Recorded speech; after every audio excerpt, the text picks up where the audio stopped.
Amplifying Scientific Innovation is now available on Barnes& Noble and Kindle. Hello and welcome to the Amplifying Scientific Innovation video podcast. I'm your host, Dr. Sophia Ononye, founder and CEO of the Sophia Consulting Firm, a global scientific storytelling consultancy that was founded in New York and reestablished in California with the mission of amplifying scientific innovation via human intelligence and AI. The goal of this podcast is to showcase the global impact of scientific innovations and illuminate the brilliant innovators and leaders who are advancing humanity through their purpose and influence.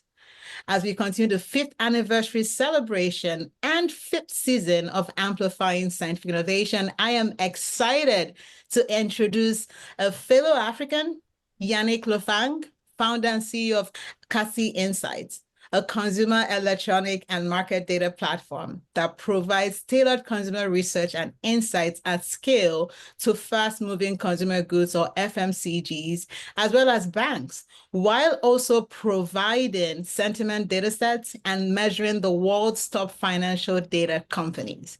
An electrical engineer by training, Yannick has successfully built the world's largest consumer insights database covering 21 countries in Africa, while also launching Africa's first monthly consumer confidence index distributed on the largest financial data platforms, including Bloomberg. Yannick and I connected 5 years ago on LinkedIn, and it's great to reconnect today based on our cultural heritage, a STEM background, and entrepreneurship. Welcome to the show, Yannick. Thank you so much, Sophia, for having me. It's such an honor to finally be on the show. I know it's been a it's been a long time coming, but I'm glad we're able to make it happen. It has been. The impact of your work is great, and I cannot wait to hear a lot more about your company. But for now, we're going to start with what I believe might be the most important question, which is, what is your definition of scientific innovation? Well, that's an interesting question. I mean, scientific innovation is really a process of applying research, experimentation, but also data-driven insight to develop new solutions to solve, real-world problems. And this is so key, especially for the continent. We have real-world issues in Africa that we need to solve, and I think scientific innovation is a big, big part of it. So it's not just about invention; it's also translating like knowledge into impact. Especially in ways you drive, whether it's economic, social, or cultural transformation. And again, when you look at the continent, super, super important. And I think the work that we do at Cassie is, we look at scientific innovation through the lens of actionable data, right? Like turning complex data set into tools that business leaders can use to make decisions, better decisions in a continent that is fast moving and that would redefine, the global economy in the future. Right. But I think it's really at the core of the Africa transformation. And it's so, so important. Yeah, I couldn't agree with you more. Measurable impact is how we're going to look at what all these innovations that we have, how is it making a difference in our society? Africa is often called a country, not a continent. Yes. And part of what we want to do is to educate people on the amount of innovation that we have in Africa. Now, I mean, this is part of how we connected, but I want to hear more. Tell me about your inspiration and your vision for Cassie, including the meaning of the name to begin. The name, that name. There's a long story, but I think that's for another podcast. But Cassie in Swahili means speed. And so the whole idea of this company was to basically provide insight at the speed of business. Because what you find in Africa is that we have insight, we have research, but research is mostly anchored towards academia, which means it's slow, it takes a long time. But when you're a business leader, you don't have, 5 years to do a PhD and to come up with like the findings. But, you need that information as soon as possible, because by the time there's a problem, it's already too late. And so Cassie really is at the core, and speed is at the core of what we do. But interestingly, there's another meaning to Cassie. When you go to South Africa, the Cassie is a township where Black people stay. And that's where there's an entire Kasi culture, right? Mm, And so we also wanted to be authentically African and mm. really embrace who we are. And so I was fortunate enough to find this word that has those two meanings that are very relevant in terms of what, we're trying to do. No, And that's great. so, and that's kind of like how we sort of came up with the word. But to your question about what sort of inspired Yeah. um, Cassie, I think it was the simple and sort of belief that Africa is bold, Hmm. Africa has to rise. Hmm. But at the same time, you cannot manage what you cannot measure. Hmm. And so very super important for, decision maker to have better tools to really grow, right? And so the vision, really was to, I'm a banker by profession. And so I lived, my career using data, like using Hmm. real-time data and just the power of, being able to have that information at your fingertip has made money, has made, you know, very a lot of entrepreneurs very successful. And so for us, we want to be the Africa most trusted source of what we call decisions intelligence, Hmm. which is using real-time data Hmm. and, AI to decode, the African continent for ourselves first Hmm. and then for the world. Of And so course. we want to help African business, governments, institutions make smarter decisions grounded in the realities of the African markets and culture.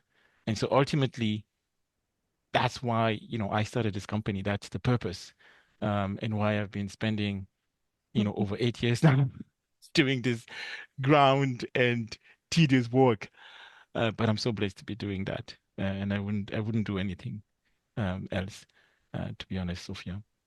Well, very well said. Your passion speaks for itself, and that continuity between the measurable impact that you talked about when you define Hmm. innovation to the work that you're doing showcases the continuity for the work, right? And Yes. Yes. relevancy. So now I'm curious to learn more about sentiment data sets. Why is it important for the world to pay closer attention to the fastest growing market of Africa? You know, we always hear that, Africa is the last frontier. Hmm. Africa is the fastest growing market. I have a different view. I think Hmm. Africa has always been the frontier. And Hmm. it's not today, right? Like it goes back to many, many, many moons ago when you and I were not around. Hmm. Um, there was the quest for the gold off the coast of Ghana. They were the quest for uh, resources, Hmm. within the continent. And so we've always been driving growth, global growth. And that's the reality, that's a fact. And so for Africans, we need to understand that we've been at the center for the longest time. And so we're going to continue to be at the center. But now it's going to be, I think, on our own terms. And so Hmm. that's why sentiment is important. Hmm. And so understanding, because there's sentiment and then there's sort of behavior, and sentiment precedes behavior. And so what we do with our sentiment data set is we capture how people feel, how African feels. And to be honest, we started this index because we actually truly wanted to know how our brothers and sisters feeling Hmm. on the continent, Hmm. Hmm. right? Like the notion that we don't have feelings, or the Yeah. notion that we don't have we don't react to our environment. Um, Yeah. we also wanted to basically prove that. And so Hmm. today, when we look at how, people react to inflation, to Hmm. sort of brands, to Yeah. politics, right? And so you can see it's a continent in movement. Hmm. People are very sort of aware of the environment, and they actually make decisions and sort of change based on that. And so very important to have something like that. Very fortunate today to be the only provider, as you mentioned in your introduction, of Yeah. consumer sentiment across the Hmm. continent on Hmm. a monthly basis. It's Yeah. really something I'm really, really proud, Hmm. because I still remember 9 years ago when we did the first run. Um, and at that time, I said to myself, we're going to produce this every month. and people thought I was crazy. Ah, Well, guess what? It's been 9 years times 12 months.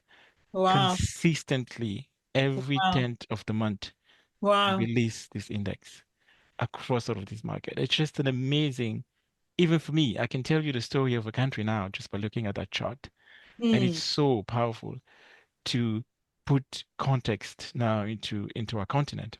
Hmm. And so I think in Africa we need, where, formal sort of data infrastructure is still catching up, capturing like sentiment can unlock powerful insights. Everything from product launch to policy, public policy. We predicted we were the first company to track COVID-19 on the continent, just Yeah. looking at sentiment. We predicted social unrest in Kenya last year, just looking at Mm. sentiment. We can predict GDP growth before it's released just based on sentiment. There is so many things that we can unlock with sentiment data. And today we have the proof because we have the historical data. So it's not something that, we say or we hypothesize. No, Right. it is rooted in sort of data. And so I think, again, for a continent that is going to be double in size by 2050, um, with the youth, the market, the cultural influence that's growing, um, ignoring what African thinks and feel, it's not just short-sighted, it's bad business. And Mm-hmm. so, businesses are finding it, at the moment, um, how important it is. And I think there's some exciting development that are happening with that index that you will you will definitely know about in the future. No, that's great to know. You mentioned the importance of speed, which is great, and obviously Mm. the data themselves. But I wonder for you, how have your multicultural experiences influenced your interest in the sentiment data sets, right? You were born in France, you live in Canada currently. You've had these different multicultural experiences. I'm sure they've influenced that appreciation that you have for sentiment data sets, correct? Absolutely. And I mean, to me, it's been a humbling experience. When I started this whole journey, I thought I was an African, right? But my understanding of Africa was basically just anchored into one single country, right? Tiny country, which is your neighbor, Cameroon. Yeah. So really, that was the extent of my understanding of the continent. And boy, was I wrong. And so when you start asking questions to these Africans across all of this market, I mean, you start to understand the nuances, but also the similarities across different markets, from like Morocco to Cape Town to, Tanzania, all the way to like Ivory Coast or like Senegal. And so you start to see how, the continent is sort of shaping through the lens of consumers. And so humbling experience for me and really reinforced my quest to discover more and to learn more about the continent. So for me, like I'm an African sort of learner, and Right. it is a quest for me to learn as much as I can Yeah. of that continent. And the other thing I discovered was such an amazing, amazing, amazing place. Um, Despite, the narrative, the mainstream Yeah. narrative, um, the continent is such a gifted place. Hmm. Um, and gift that you can see, that you can feel.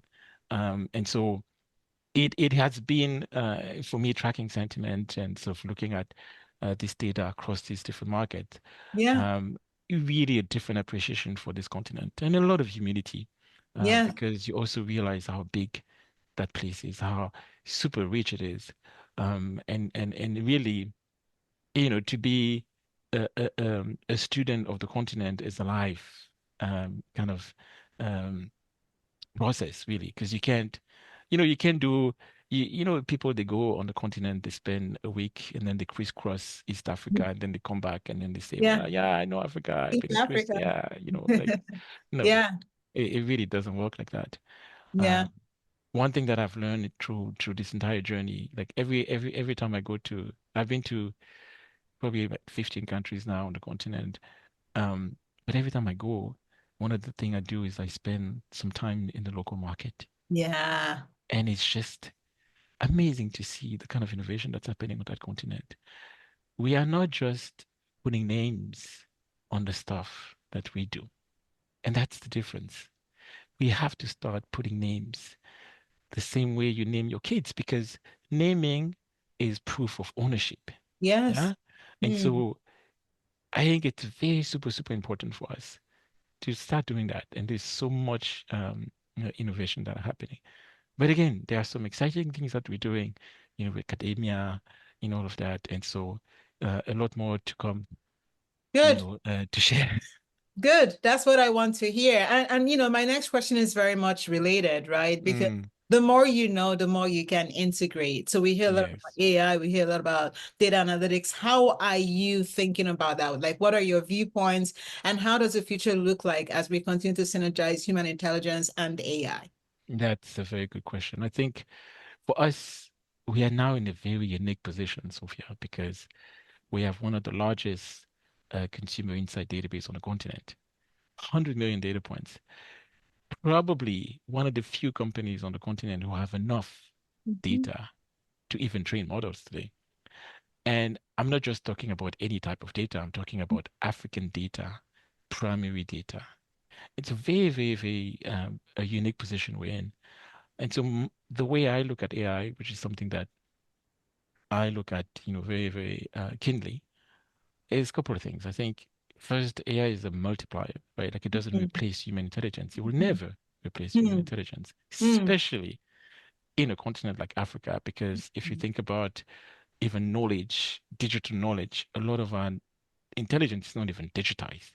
And so you can't even, to the extent to which you can apply, is sort of limited. But to me, it doesn't replace human intelligence anyway. It amplifies it. And that's the beauty with AI. I think we've been giving a tool as African. We talk a lot about leapfrogging. mm, mm, This is one of those things that you now have at your fingertips enough knowledge at the click of a button that combines probably the entire history encyclopedia of the world, plus all the best practices, from the modern, what you would call the modern world, at your fingertip. And you are in the place where you are, sitting on the best arbitrage mm, that is yet to be taken. And you have this amazing tool at your disposal. So for me, it's really how do we use that? What are the use cases of AI for us? And so number one, we need data, right? And so and there's a couple of things, right? Like it's how do we build models mhm, that are going to be useful for us, mhm, mhm, contextualized and localized.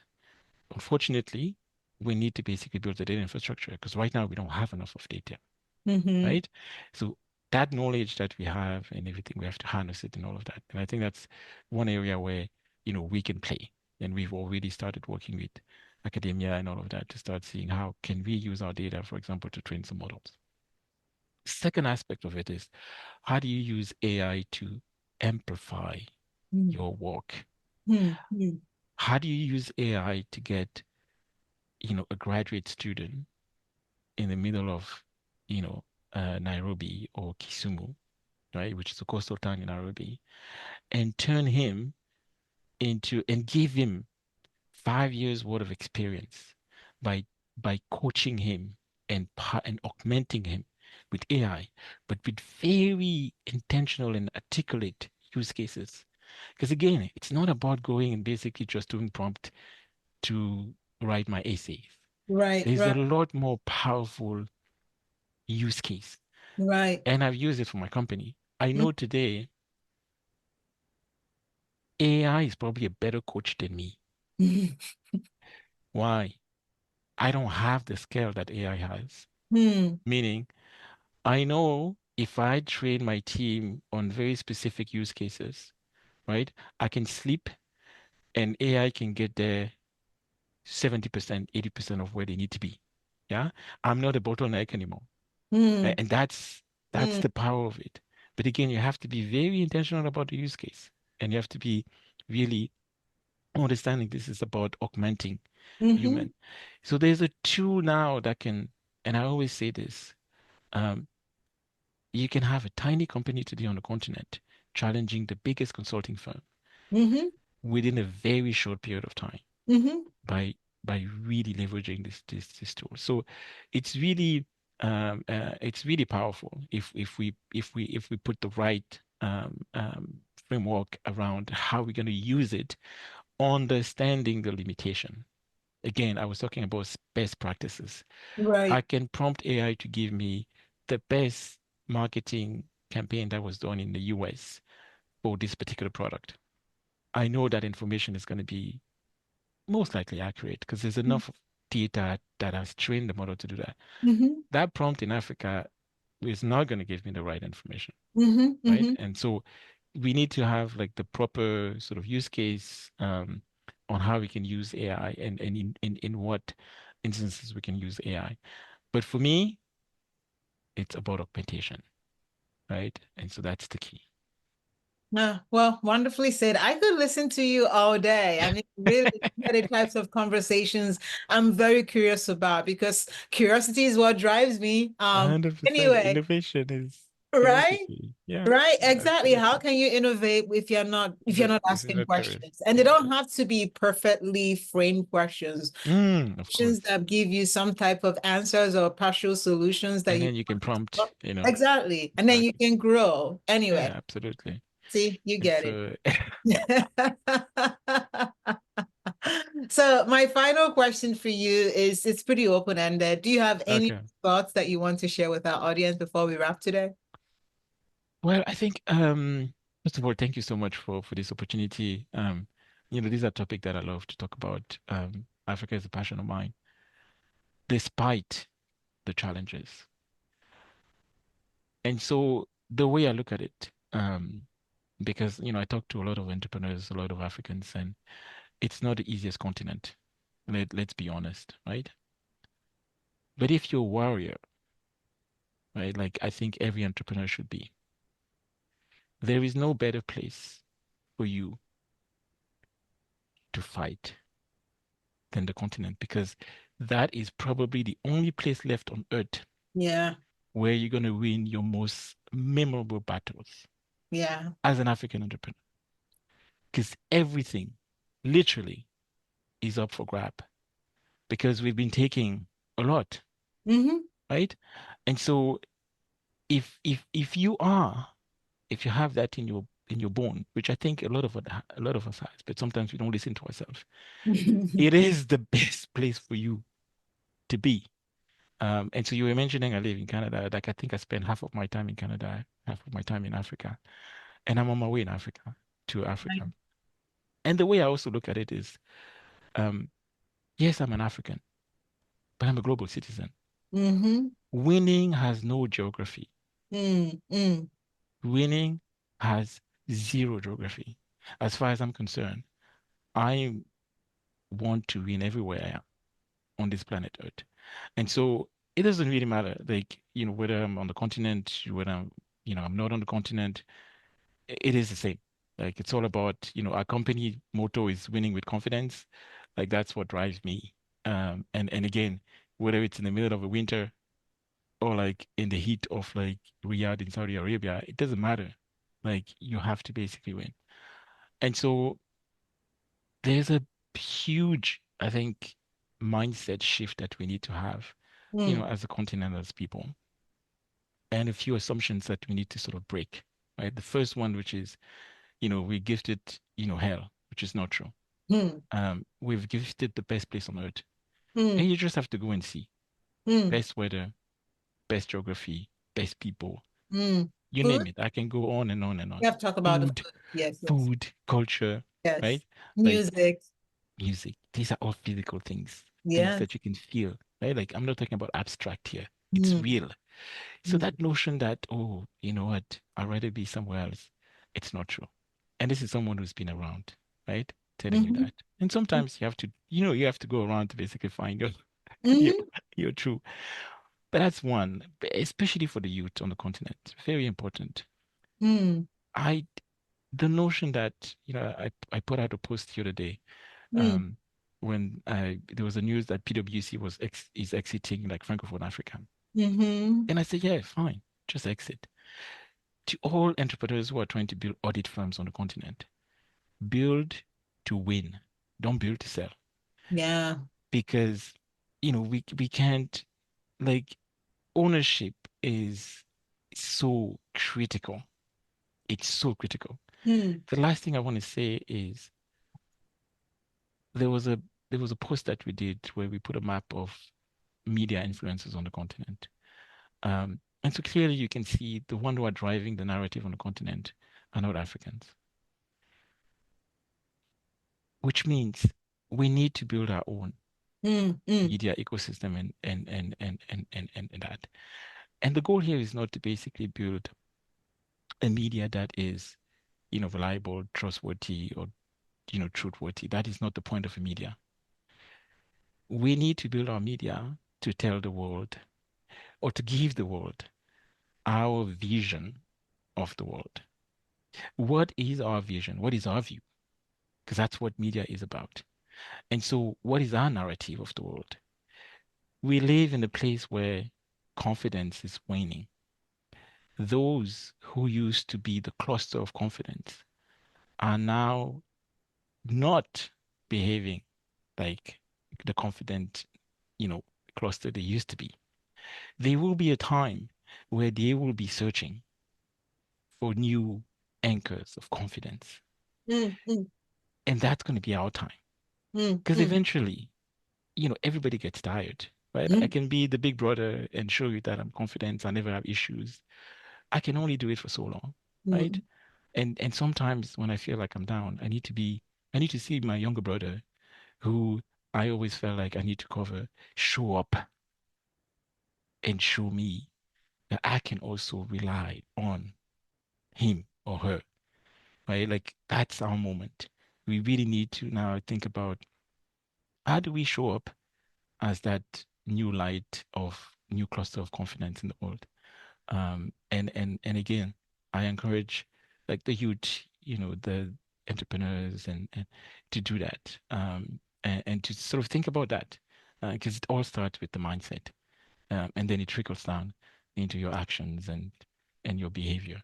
So that's really my last comment and my sort of parting shot. No, well said. But believe it or not, it goes back to your definition of scientific innovation, where you talk Yeah, measurable impact. So the work that we do ultimately, right? You have to find a way to win. And how do you win? By absolutely. demonstrating something that you've had actual impact and not waiting for other people to do it, right? So take the charge. And as you told me a few months ago, it'll all work itself out somehow, Absolutely. right? Absolutely. Again, it's karma, right? Yes. Like they say, like the world is a big market Yeah. and you sort of have to shop, Yep. but before you do that, you need to know what you need to cook, Yeah. right? So what's your purpose? What's the vision, right?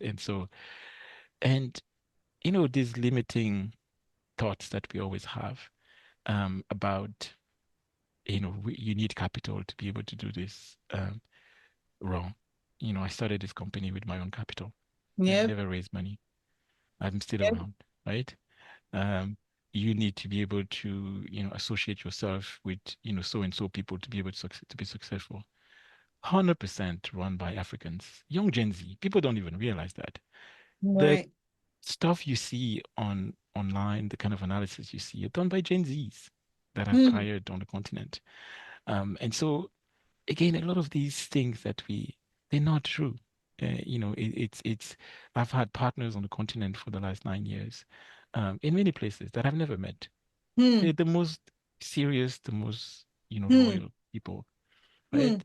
So all these things that, we talk about the continent is when you try to build genuine relationship and, you know, authentic relationships, like it works. And It you does. really have to do it with humility. If Mm-hmm. there's one thing that, I always say, even with the knowledge that I have, every time I step my foot on the continent, I step my foot with the humility, utmost humility, because, that continent, despite what we say, can show you, uh, if you're not humble. And it doesn't matter how much money you raised. We've seen examples of people raising billions of dollars and still failing on the continent. So you really need to be humble. And it doesn't mean you're not strong, you don't have strength. No, it just means, you are aware, of what is at stake. Um, and then you're a student, uh, trying to master your craft. I'm very big on sport and I love sport. And so these are the things that you learn in sport, right? It's, winning, teaming up, showing up, mastering your craft day in, day out. Those little details, very, very important. And so, yeah, that's what I bring to the job Yeah. that I do every day. Well, extremely well said. I'm good at sport. Well, no, I'm not good at sport. I'm interested in sports, and those sports principles, they stay with you. But that's Yeah, it, right? The things that 100%. we learn, Kasim in speed, where it could also be Mm, a place that you could go in South Africa. It's just different connectivities between the things that we do, the people that we meet. But the one thing that keeps it going is being true to your purpose and influence. absolutely. And that's Yeah, really what the premise 100%. of this platform is all about. So thank you for today. Thank you, That I Sophia. could listen to It's a you pleasure. often. And Listen, we'll have many more opportunities. yes, We're yes, I'm just looking starting. We're forward just to that. getting started. Yeah. Yeah. So Yeah. thank you so much. And again, congrats for the work that you do. We appreciate you, sister. And, you know, we're looking forward to meeting you soon. Yeah, I know. I mean, we just have to pick a continent. That's so I many know. from now, but we'll pick a Yeah, continent. we'll pick one. We'll pick the best one. Yeah. Let's pick the best one. All right. Well, thank you, my African brother. It's been a Thank great you. featuring you today, and I look forward to staying in touch. Okay. Thank you. Thank you. All Stay right. Take blessed. care. Bye Bye. bye.